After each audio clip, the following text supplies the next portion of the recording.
2-3 ദിവസം കൊണ്ട് എന്നെ ഇക്ഷാത്ര ഞാൻ വരപ്പിച്ച വണ്ടിയാണിത്. ഇത് കംപ്ലൈൻറ്റ് വേറെ ഒന്നുമല്ല, കുറേ കംപ്ലൈൻറ്റ് ഉണ്ടായിരുന്നു. ഒതുക്കി വെച്ച വണ്ടിയായിരുന്നു, കുറച്ച് കംപ്ലൈൻറ്റ് ഉണ്ടായിരുന്നു. എല്ലാം ക്ലിയർ ആക്കി. നമുക്കിതിൽ മീറ്റർ വർക്കിംഗ് അല്ല.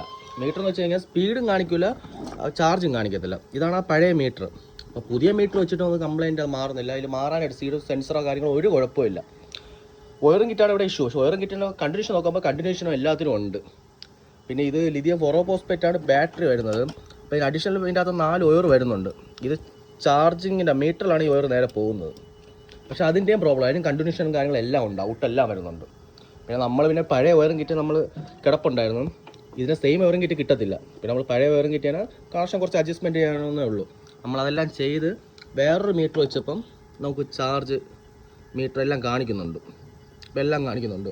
പക്ഷേ ഈ മീറ്റർ കൊടുക്കുമ്പോൾ എടുക്കുന്നില്ല, പുതിയ മീറ്റർ കൊടുത്താലും എടുക്കുന്നില്ല. ഇതിപ്പോൾ 2-3 ദിവസം കൊണ്ട് ഫുൾ ഇതിൻ്റെ ബാക്കിൽ നിന്നായിരുന്നു. എന്തായാലും ഇപ്പം കംപ്ലൈൻറ്റ് ക്ലിയർ ആയിട്ടുണ്ട്. ഇതുപോലെ കുറേ വയറിംഗ് ഇഷ്യൂ ഇപ്പം മിക്ക വണ്ടിക്കും വരുന്നുണ്ട്. അപ്പോൾ ഇതുപോലത്തെ അതിലൊക്കെ വർക്ക് ഉണ്ടെങ്കിൽ നമ്മളെ കോൺടാക്ട് ചെയ്യുക. ഇതുപോലൊരു സെയിം കംപ്ലൈൻ്റാണ് ഈ വണ്ടി. അതിൻ്റെ ഫുള്ള് വയറിംഗ് കിട്ടിയ കംപ്ലൈൻറ്റ്. ഇത് നമുക്ക് സാധനം സ്റ്റോക്ക് ഉണ്ട്, റീപ്ലേസ് ചെയ്യാവുന്നതേ ഉള്ളൂ. അപ്പോൾ ഇതുപോലെ ഏതെങ്കിലും വയറിംഗ് ഇഷ്യൂ ഉണ്ടെങ്കിൽ നമ്മളെ കോൺടാക്ട് ചെയ്യാം.